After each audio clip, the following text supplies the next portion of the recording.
This is Dirshu Mishna Berurah as we continue learning the halachos of Tachanun. Hilchos Nefilas Apayim Siman Kuf Lamed Aleph. We're in the middle of Siv Ches the Ramah. Says the Ramah, V'chein asur l'chol adam libol al panav. It is forbidden for each and every person to say Tachanun bepishut yodayim v'raglayim, by spreading out his arms and his legs. Afilu, even if im ein sham evin maskis, even if there's not the stone floor, still the act of pishut yodayim v'raglayim, the act of stretching one's hands out, is forbidden. Aval, however, im noitek sas al sidai, if he leans a little bit on the side, mutter, then it is allowed. Im ein sham evin maskis, if there's no stone floor. V'chein yaseh b'yom kippur, that's l'maisa what we do on Yom Kippur, k'shenayvlim al paneim, when we fall on our faces. Im yatziu sham atzavim ki lahafzik bein karka, if they place grass to separate between you and the ground, a primitive mat that is, then that would be allowed on Yom Kippur. V'chein noyagin, and such is the prevalent minhag. So we begin over here with the Mishnah Berurah.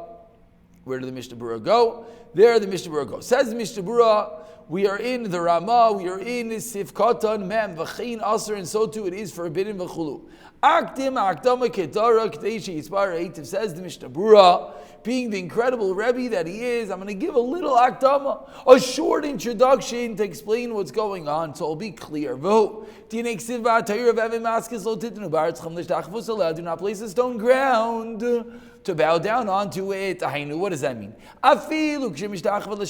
Even though you're bowing for the right purpose, you're bowing to Hashem in heaven, al evin maskis or al ritzavanim, but you're doing it on the wrong type of floor, on the stone or some other type of stone floor. It's still a problem. Says the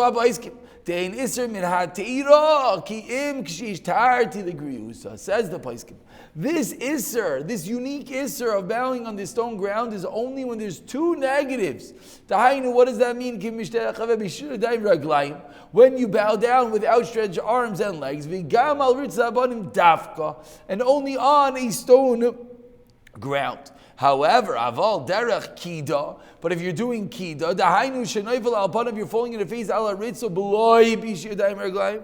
You're not lying out flat. You're going on your knees, then you're bowing down onto your head.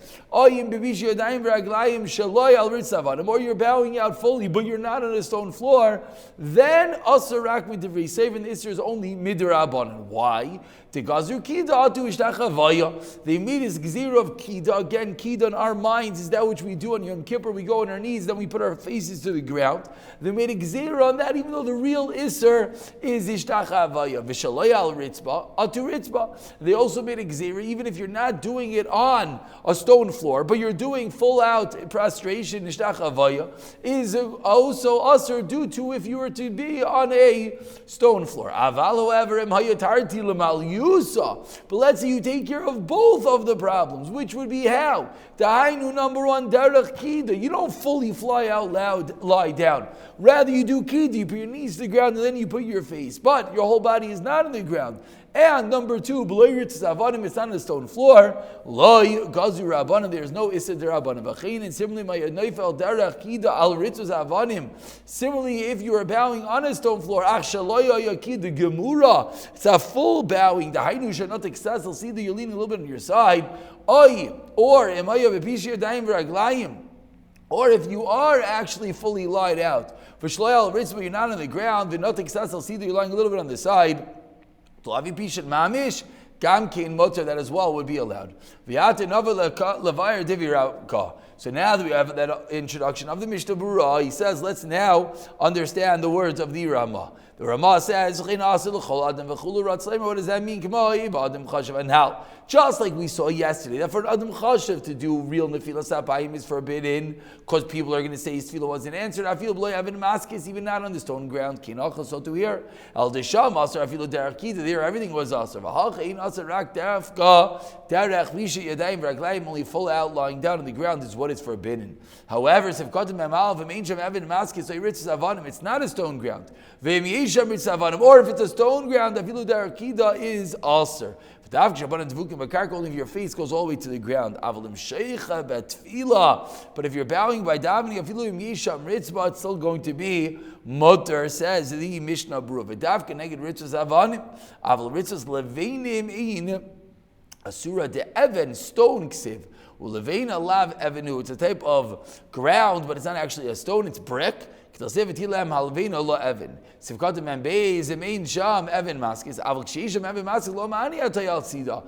can help to lean onto your side. Why not? Because you're fully stretched out, your arms and your legs. When it's on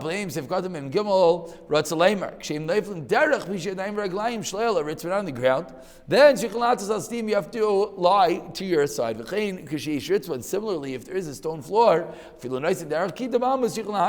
shall lean a little bit on this side. Then it's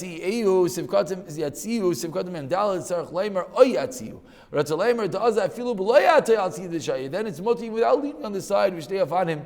These two ways that we explained. So, before we move on, let's go and let's see the Dirshu about bowing on a stone floor. It says the Dirshu in note number 51, and this really closes out the Siman, that we're dafka talking about your devukim bakarka. What does that mean? Says the Dirshu. According to this, so one should be makbid to put atzavim, the grass, the mat, the separation, where?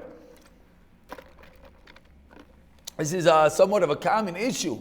People think in Yom Kippur you're bowing, what are they giving out the towel for? For my legs. I don't want to get my pants dirty. No. That is not the problem. Shall place it between your face, keneged panav. Sheyafsiku bin apanim lekar kavur. Berambam, as the Rambam says, v'chein bir avni yashva b'shem Rav Yashiv. And now continues Dirshu number 52. Nowadays the floors that are made from different tiles of small stones, says Rav Yashiv, that is considered Evan Maskis. Therefore you cannot bow even kida on it. Evan Shayish. What about marble? Says Shevet Levi. Says Rav Vosner. That is as well. Even though it is considered stone, however, regarding Nigayim,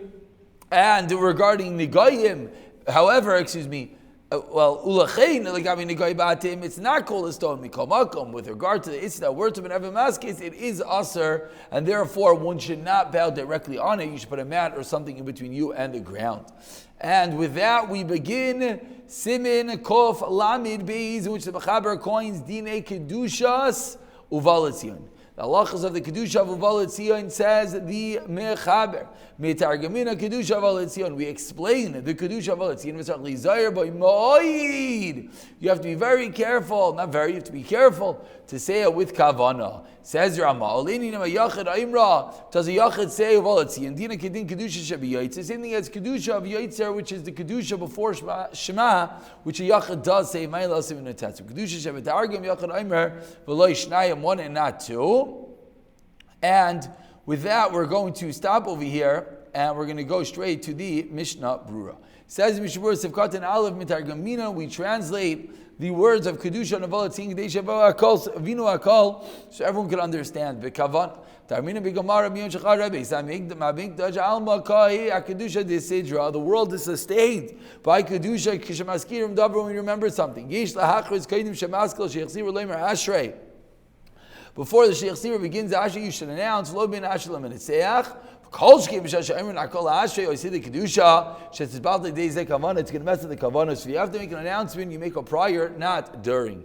Vayin Lal Simin Nun Tats Sham Massacre Ramad Din Ispashid Aminig Loimer Af Biyachid Lamaisa. We say of Alatzion even Biyachid Mikol Makum. It's better to say Betzibur Alkin, therefore Matzibur Tzchil Loimer V'Ata Kadesh Ulay Amar Adayin Asher V'Alatzion. Still, you should skip Yesh Loi Loimroi, Yesh Loi Loimroi Yimayim V'Achach Asher Yavav Menatzeach V'Gam Shnei Psukim Shekoidem V'Ata Kadosh. Those two Psukim that Novel Tziyam V'Ani B'Risi Yoscha as well. You should say Kedusha B'Targum or it's Loimr the Psukim Kedusha Shabalashain Targum. And with that, we pause and we will pick it up from there. But before we do that, let's just see the Dirshu note number 1, in which he discusses what is this entity, what is this Indian that for the day of the Beis HaMikdash, the world is sustained with Kedusha Desidra. Rashi and Saita, very close we're up to, and Daf Yomi explains they made this takana. Why? Because so that everyone should be Isaac B'Torah B'Chol Yom Davar Muad a little bit, and that's the reason why I say the Kriya and the Targum, and therefore it's like Isaac B'Torah, and therefore And since this minhag was noig b'chol Yisrael tamid chama maratzim, and there are two mitzvahs kedusha Hashem and tamid Torah, chavivei kedusha zu sheiskinu b'shvila ha'ilam. Such a powerful line. We might know that kedusha is important, but realize this kedusha, the kedusha of Alatzion, is sustaining the entire world. And on Shabbos, we don't say Alatzion in Shachris, but by Mincha, the reason is, since you're Meirach Harbe Shachris and Musaf, we leave it for Mincha. Regarding how you say it, should you stand or should you sit when you say Alatzion, says the Brim Megadim in the name of the Al-Yarabah, that if you're sitting, you should not stand, and if you're standing, you should say standing. The Aruch HaShulchan writes, it's good to say sitting. It's similar to Kav Chaim, says the name of Rechaim Vital. In Shar Kavanais, you should say Alatzion sitting. The Halacha says, brings the words of the Ritz, Geius, that by Meir Motzei Shabbos, you should say it's sitting. Chazon Ish was noig by himself to stand by Vatakadosh Motzei Shabbos, and Rechaim Kanievsky writes as such, and Rechaim explains that he was mistapik what he stands with Motzei Shabbos, who's mistapik if the din is the din of Kedusha. Shevet Alevi says, however you do it, it is fine as long as you're doing it like one of the opinions. I'll pick it up from Sif, the Ramah and Sif Aleph in the next year of Siyata Dishmaya.